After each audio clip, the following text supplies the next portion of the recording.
시간 함께하면서 전하고 싶은 말씀은 100원의 정보 이용료가 있는 샵 5005번이나 CPBC 빵 앱을 다운받은 뒤 빵톡으로 보내주시면 됩니다. 여러분의 소중한 의견이 지역사회 올바른 여론을 만들어갑니다.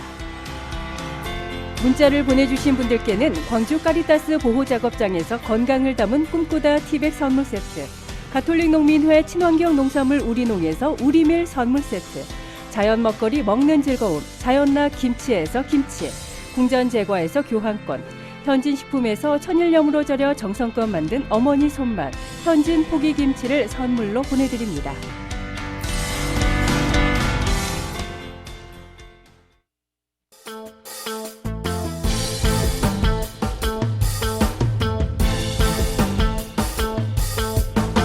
최신 경제 동향에서 우리 사회 문제까지 분석하는 경제 트렌드 따라잡기. 한반도 국제 정세와 사회적 현안, 그리고 우리 이웃들의 소소한 이야기를 허심탄회하게 들어보는 단박 인터뷰까지. 함께하는 세상, 오늘은 좀 더 다른 시선으로 세상을 바라봅니다.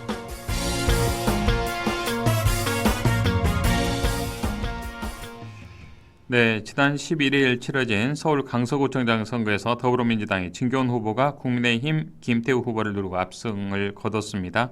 자, 오늘 이 시간에는 강서구청장 보궐선거 결과의 의미에 대해서 알아보겠습니다. 최유한 시사평론가 연결되어 있습니다. 평론가님 안녕하십니까?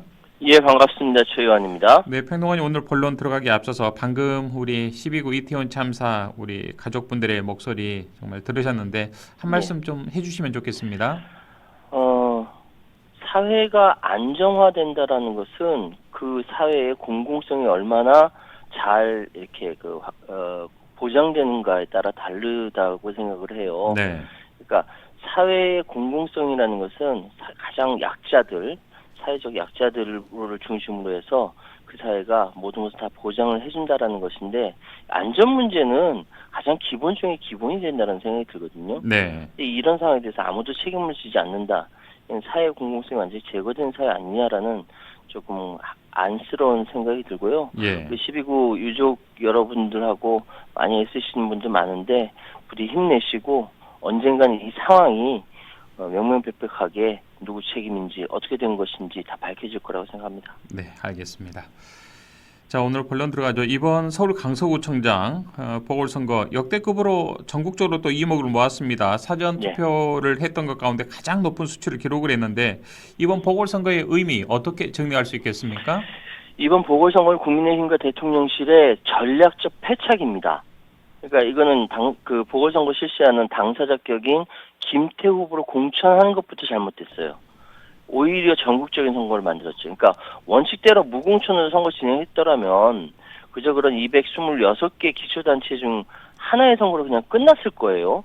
그런데 이걸 김태우 후보를 공천함으로써 이번에 강서구청장 선거가 내년 총선을 앞둔 바로미터가 돼버린 거예요. 예. 이게 김태우 대 진교훈의 대결이 아니라 윤석열 대 이재명의 선거가 돼버린 거예요. 그러니까 국민의힘과 대통령실의 정치와 선거에 대한 정무적 감각이 제로다. 서울 강서구청 보궐선거 최종 투표율이 48.7%에 집계됐는데 네. 평일날 벌어진 선거가 이만큼 나왔다? 이건 명백하게 분노 투표라고만 말씀드릴 수 있습니다. 그러겠죠. 예를 들어서 광주의 시민들이 서울 강서구청장에 솔직히 말해서 누가 되든지 무슨 관심이 있겠습니까, 솔직히. 글쎄 말입니다. 예. 자, 강서구라는 게 원래 국민의힘에게는 어려운 지역이다 이런 이야기도 있던데 따지고 보면 꼭 그렇지만 않았더라고요. 예, 맞아요. 이게 이번엔 17.15%포인트 차이가 났는데 원래 좀 민정세가 강한 곳으로 분류되긴 하지만 국민의힘의 부동의 험지다. 굉장히 어려운 여기는 아니었어요. 왜냐하면 지난 대선 때 이재명 후보 대 윤석열 후보의 차이가 이재명 후보가 겨우 2.2%포인트 이긴 지역이거든요. 네. 그러니까 가불병적 모두 다 민주당 소속임을 고려한다면 그때 상황은 정말 고무적으로 선방했던 곳인데 2.2%포인트에서 지금 17.15%포인트 엄청나게 차이가 난 것입니다. 예. 자, 그렇다면 이 국민의힘이 선거에서 지게 된 가장 직접적인 원인 어디에서 찾을 수 있을까요? 이게 근본적인 요인하고 직접적 요인이 좀 달라요. 근본적인 요인이라고 한다면은 아까도 말씀드렸습니다만 이번 선거의 프레임을 내년 총선의 전초전으로 대통령실과 국민의힘이 짜버린 거예요. 그러니까 김태우 공천의 문제라는 것이죠.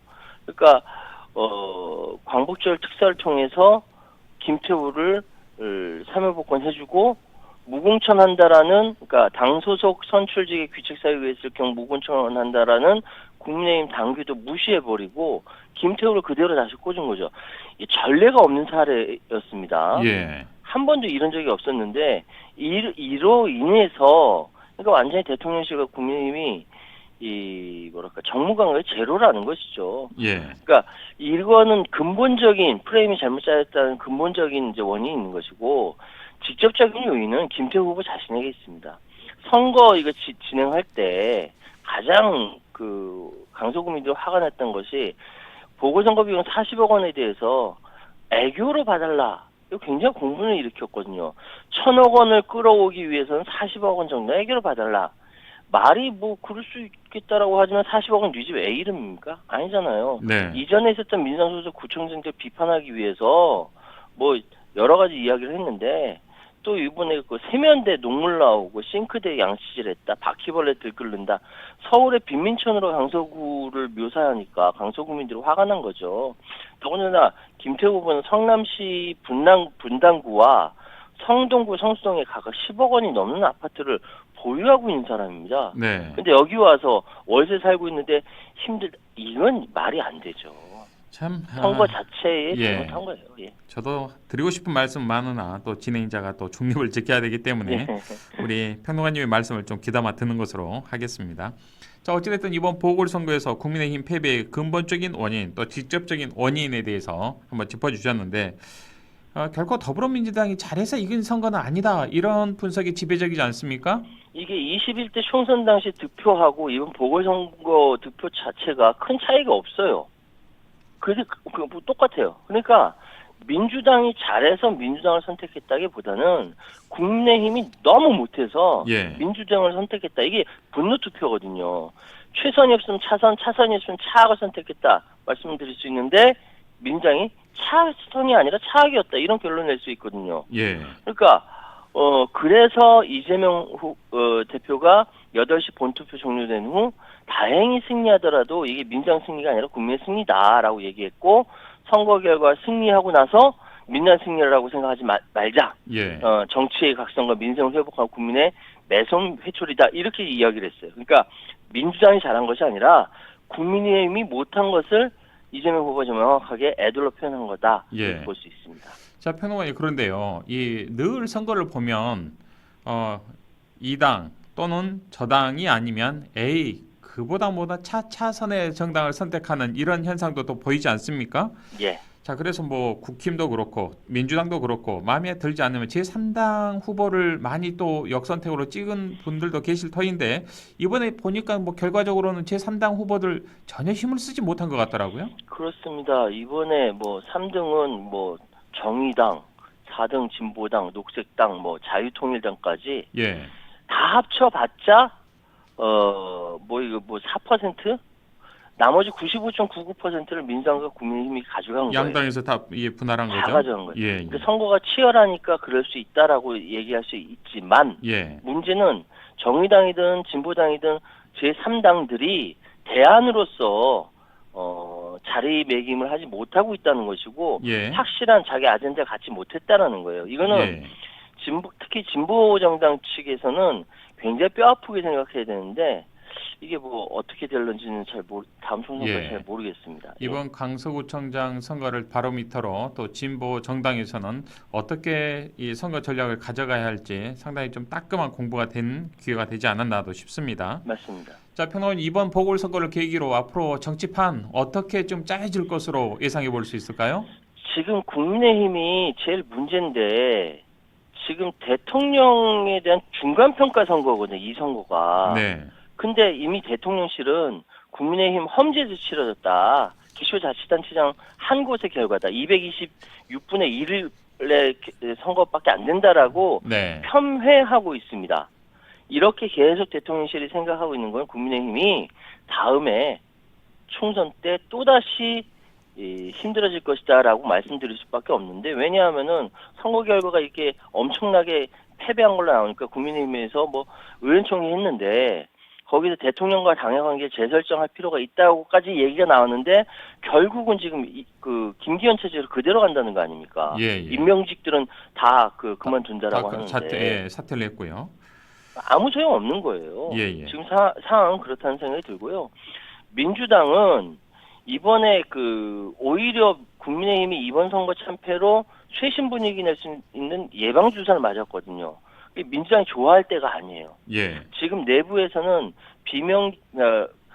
친명계와 비명계 갈등이 있는데 이거 뭐 정리한다 이렇게 하면요 망합니다. 날새입니다. 날새. 날새요. 예. 계속 싸우게 되고요. 예. 자칫 다음 지금 이준석, 유승민을 중심으로 한 신당이 창당 가능성이 있는데 비명계 20, 30명 되는 사람들이 그걸 따라갈 수가 있어요. 분리가 될 수 있는데 이걸 좋아할 때가 아니에요. 네. 그렇기 때문에 수권 정당이라고 한다면 목소리 다른 데를 같이 포용을 하되 주류 의견을 가져갈 수 있는 리더십이 있어야 되거든요. 네. 지금 상황은 굉장히 어렵습니다만 민주당으로서는 조금의 희망은 보였다. 그런데 계속 비명, 친명 싸움박질 하다가는 같이 망한다. 이런 예. 말씀드리겠습니다. 국민들이 주는 표도 다 받지 못하는 이런 상황이 생길 수도 있다. 예. 맞습니다. 이런 경우에 최악의 경우에는 좀 새겨들었으면 하는 바람입니다. 평론가님 오늘 말씀 여기까지 듣겠습니다. 고맙습니다. 예, 감사합니다. 지금까지 최유한 시사평론가와 함께했습니다.